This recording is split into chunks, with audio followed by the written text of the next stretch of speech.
Alhamdulillah hamdan katsiran thayyiban mubarakan fi kama yuhibbuna rabbuna wa yarda. Asyhadu an la ilaha illallah wahdahu la syarikalah wa asyhadu anna Muhammadan abduhu wa rasuluhu alladzi la nabiyya ba'da amma ba'du. Kita lanjutkan pembacaan Taisir Karimir Rahman fi Tafsir Kalamil Mannan yang ditulis oleh Syekh Abdurrahman bin Nasir As-Sa'di. Masuk kita pada tafsir Quran surat At-Taubah, surat yang ke-9 ayat yang ke-107 sampai dengan 110. Kita lanjutkan pada ayat yang ke-109. A'udzubillahi minasyaitonirrajim.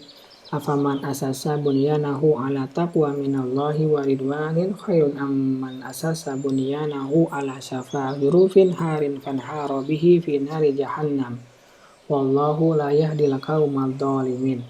Maka apakah orang-orang yang mendirikan masjidnya di atas dasar takwa kepada Allah dan keridhoannya itu yang baik, ataukah orang-orang yang mendirikan bangunannya di tepi jurang yang runtuh lalu bangunannya itu jatuh bersama-sama dengannya ke dalam neraka jahanam, dan Allah tidak memberikan petunjuk kepada orang-orang yang zalim. Tafsir ayat 109.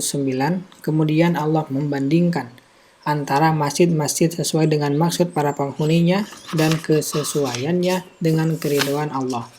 Dia berfirman, afaman asasa bunyanahu ala taqwa minallah. Maka apakah orang-orang yang mendirikan masjidnya di atas dasar takwa kepada Allah, yakni di atas niat baik dan ikhlas, waridwanin, dan keridhoannya, yakni ia sesuai dengan perintahnya, dia menggabungkan antara ikhlas dan mutaba'ah dalam amalnya. Khairun amman asasa bunyanahu ala syafa. Itu yang baik ataukah orang-orang yang mendirikan bangunannya di tepi, yakni di ujung.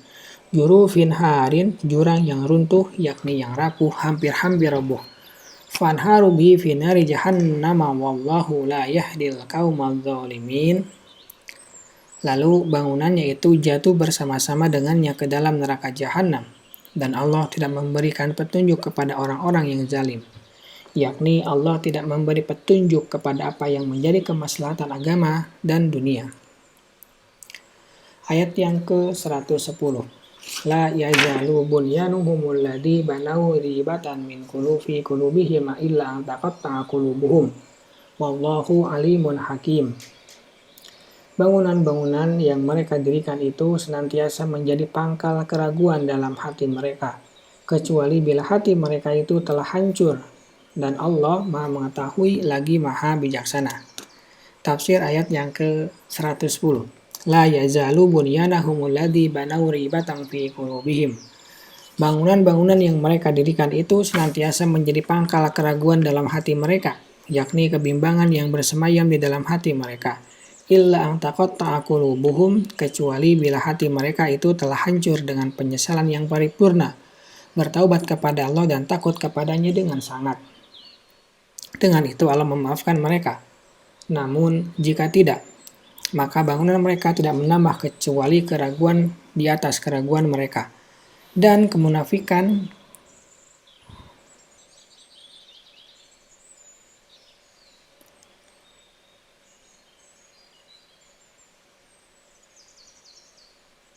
di atas kemunafikan di atas kemunafikan mereka. Wallahu alimun, dan Allah Maha mengetahui segala hal, yang lahir dan yang batin, yang samar dan yang terang, serta apa yang dirahasiakan dan ditampakkan oleh hamba-hambanya. Hakimun, lagi Maha bijaksana.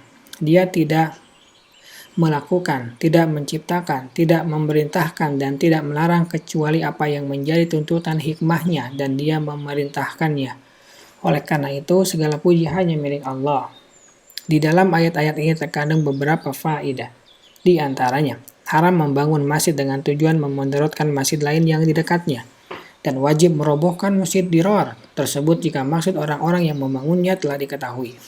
Di antaranya, walaupun suatu amal itu adalah baik, ia bisa dirubah oleh niat sehingga berubah menjadi dilarang. Sebagaimana niat orang-orang yang membangun masjid dirar telah merubah amal mereka seperti yang Anda lihat.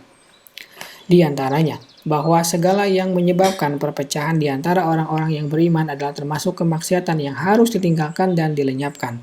Sebagaimana hal yang menyebabkan persatuan dan kekompakan kaum muslimin haruslah diikuti, diperintahkan dan didorong, karena Allah menjelaskan alasan pembangunan Masjid Dirar dengan tujuan yang harus dilarang ini. Sebagaimana hal itu mewajibkan kekufuran dan peperangan melawan Allah dan Rasul-Nya. Di antaranya larangan sholat di tempat kemaksiatan dan kewajiban menjauhinya. Di antaranya bahwa kemaksiatan dapat mempengaruhi tempat, sebagaimana kemaksiatan orang-orang munafik mempengaruhi Masjid Dirar sehingga turun larangan sholat di dalamnya. Begitu pula ketaatan berpengaruh pada tempat, sebagaimana ia berpengaruh pada Masjid Quba, sehingga Allah berfirman tentangnya, La masjidun usisa ala taqwa min awwali yaumin ahaqqu an taquma fi. Sesungguhnya masjid yang didirikan atas dasar takwa, Masjid Quba sejak hari pertama adalah lebih patut kamu sholat di dalamnya. Oleh karenanya, Masjid Quba memiliki keutamaan yang tidak dimiliki selainnya. Bahkan Nabi Shallallahu Alaihi Wasallam selalu mengunjungi Masjid Quba setiap hari Sabtu untuk sholat di dalamnya. Sebagaimana diriwayatkan oleh Bukhari Muslim dari Ibnu Umar radhiyallahu taala anhuma. Dan Nabi Shallallahu Alaihi Wasallam menganjurkan sholat di dalamnya, sebagaimana disebutkan dalam riwayat Imam Ahmad, Ibnu Majah, dan At-Tirmidzi.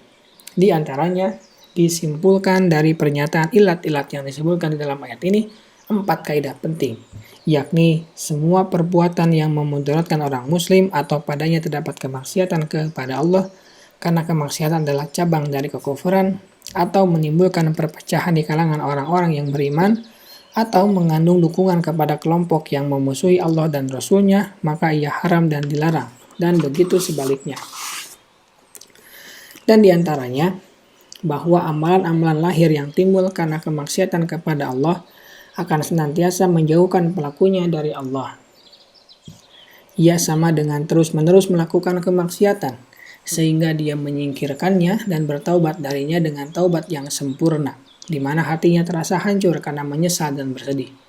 Di antaranya, jika Masjid Quba adalah masjid yang didirikan di atas dasar takwa, maka Masjid Nabawi yang beliau dirikan dengan tangan yang penuh berkah, dan Nabi Shallallahu Alaihi Wasallam bekerja di dalamnya serta Allah memilihnya untuknya adalah lebih utama dan lebih layak untuk dinyatakan bahwa ia didirikan di atas dasar takwa. Di antaranya, bahwa amal yang dilandasi oleh keikhlasan dan mutaba'ah adalah amal yang dibangun di atas takwa yang membawa pelakunya kepada surga yang penuh kenikmatan. Dan amal yang dilandasi maksud yang buruk, bid'ah dan kesesatan adalah amal yang dibangun di tepi jurang yang runtuh. Lalu bangunannya itu jatuh bersama-sama dengannya ke dalam neraka jahanam. Dan Allah tidak memberi petunjuk kepada orang-orang zalim. Subhanaka Allahumma wa bihamdika asyhadu an la ilaha illa anta astaghfiruka wa atubu ilaik. Assalamualaikum warahmatullahi wabarakatuh.